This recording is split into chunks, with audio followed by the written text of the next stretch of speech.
Man, what's up, everybody? Welcome back to another episode of EOS. It's 10 out of Jake, man. I'm rocking with y'all and y'all rocking with me. And for this video, we're going to be speaking on the new details in the Pop Smoke case. I'm going to tell y'all right now, it does not sound good. It only makes it even sadder to hear how it went down and what it was all over. New details have emerged in the tragic shooting death of Pop Smoke, the rising New York rap star who was tragically killed at only 20 years old in a Hollywood Hills home invasion back in February of 2020. Since then, 4 teens have been arrested and charged with this murder and apparently are saying way too much in county jail and juvie. The teen who pulled the trigger, taking the life of Pop Smoke, is said to be only 15 years old, and he's been identified as the shooter by himself. He allegedly admitted to his role in the shooting during a recorded interview with a cellmate at a juvenile detention center last May. A Los Angeles police detective testified at a preliminary hearing that the teen admitted to shooting Pop Smoke 3 times with a 9mm Beretta. Around 4 a.m., surveillance video shows 4 masked males making their way into the rental property only 10 minutes after someone inside locked the front door. The teens made their way to the second floor balcony from the backyard staircase, gaining access to the master bedroom where a woman who was with Pop Smoke saw the masked teens storm through the curtains. One of the men allegedly pressed a black gun to her forehead, shouting, "Shut the fuck up. Do you want to die?" She testified in court she heard a struggle coming from the shower and heard Pop Smoke screaming. He ran out of the bathroom and a gunshot was heard. Pop Smoke then fell to the ground while 2 of the masked teens began to kick him. As the 15-year-old shooter was being recorded in a juvenile cell, he said they had asked for Pop Smoke's jewelry, but he wasn't going for it. He started fighting back and was shot 3 times. Corey Walker, who was 19 at the time, also confessed to his role in the murder during a separate jail interview with an adult informant placed in his cell. He admitted the group used ski masks, gloves, and a police scanner to carry out what was supposed to be a robbery.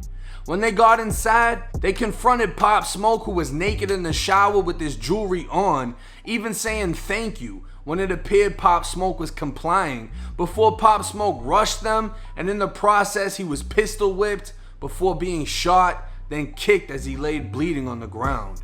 They were after his diamond Cuban link chain, but were only able to remove his aftermarket diamond Rolex, later selling it for $2,000. Corey Walker was placed at the scene by cell phone records, and his Infiniti was the getaway vehicle. Pop Smoke was rushed into emergency surgery, where doctors were set to open the left side of his chest, gaining access to his heart and lungs, but he suffered a rapid decline and couldn't be saved.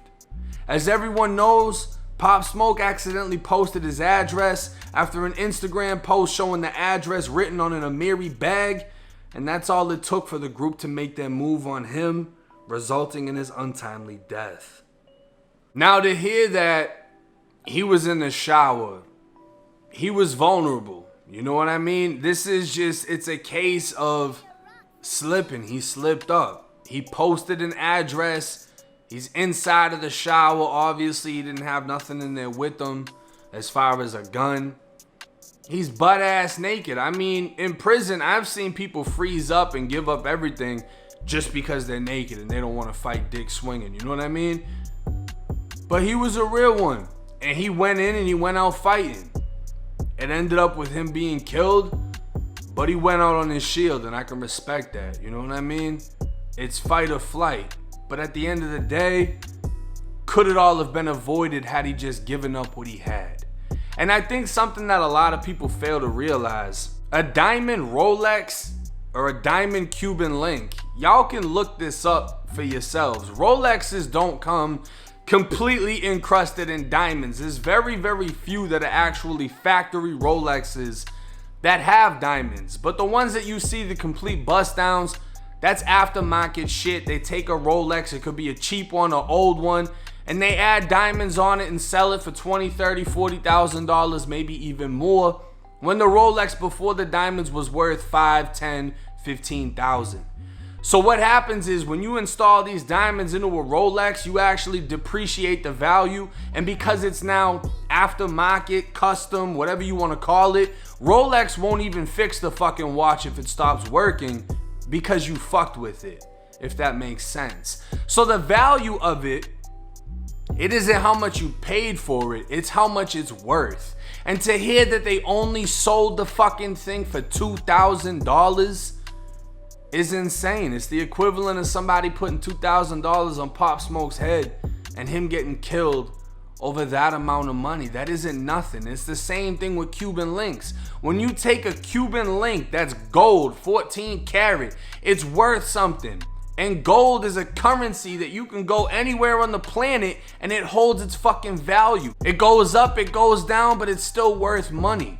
When you drill out a Cuban and you put diamonds in it, you're not gonna be able to resell that for what it's worth. They're gonna wanna take out all the fucking diamonds and give you what it's worth in gold. The diamonds are pretty much worthless to a jeweler. And if you've ever tried selling diamond jewelry, you know what the fuck I'm talking about. Especially if you're robbing people for it. You can't put your ID on that shit. They know you stole it. So they're not gonna pay you shit for the diamonds at all. It's the worst fucking thing to do, is robbing people for jewelry, because 9 times out of 9 the shit's fake, and then otherwise you're not even making any fucking money. So this kid was killed literally for nothing and had the potential to take over the rap game completely. Now the details that he was kicked after the fact, I mean, that just sounds like some heat of the moment shit. If you've ever jumped someone, everybody's getting their licks in, and the family had to hear what was said in court. Obviously, they don't want to hear anything like that, but the details are going to come out. And it's a fucking shame that he lost his life over something so stupid as this. Over teenagers getting away with a $2,000 Rolex, right? Because that's all they got for it. So 4 people divided up $2,000. And that's all y'all got. And now everybody's facing a shitload of fucking time. One of them is facing the death penalty. I thought 2 of them would be, but from what I read, only 1 has the potential of facing death. And then the rest face life, etc. It's fucking ridiculous. And there's a gang connection to this whole thing. Pop Smoke was affiliated. The shooters are allegedly affiliated with the Hoovers. But I mean, it doesn't really hold any fucking weight. You can fly out to Cali and tap in with whoever you want to tap in with, but if you tap in with motherfuckers that got ops, there's a chance of some shit happening to you, just like there's a chance of some shit happening to them. It doesn't really matter, and Hoovers don't really fuck with anybody, so it really wouldn't have mattered at that point. They wouldn't have just spared him off of that shit. But self-snitching is at an all-time high. I mean, snitching period is at an all-time high.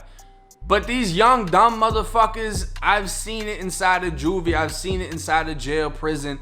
Young motherfuckers will brag about some shit. Like, they'll jump on the kiosk. Hey, bro, come look at my charges. I got gun charges, robbery charges. Yo, I'm on that. I did this to so-and-so. I did this and da-da-da. I took it. They were scared. They gave it up. Motherfuckers will speak on their charges not for the purpose of telling the story, but for the purpose of building an image. They want you to fear or respect them. They want you to know that they're badass, and in doing so, if you put a motherfucker that knows how to pull words out of somebody, you can walk them right into a trap like they got walked into. Oh yeah, y'all the ones that robbed Pop Smoke? Damn, how the fuck that shit went down? Oh bro, we did this, that, and the third, and the whole time this shit's being fucking recorded. So at the end of the day, even though you're admitting to your role, if you got co-defendants for the same fucking crime and you're saying what y'all did as a group, you're snitching on them at the end of the day, because your statement is going to be used against you and every one of your co-defendants. And it further solidifies the fact that they're not going to beat this fucking case. I don't think they're going to beat this case. The amount of evidence that they have against them on top of their own confessions is fucking ridiculous. In California prisons, I mean, you get what you signed up for. It's like the military of gangbanging. You're gonna be in there doing fucking burpees, stabbing bitches on the yachty. You're gonna go SNY, however the fuck they rocking in there, but that's for them to figure out. And that's what they have to look forward to for the rest of their life. But hey, it's 1090J. If any more details come out, I'm gonna keep y'all updated. I'm rocking with y'all and y'all rocking with me. Till next time.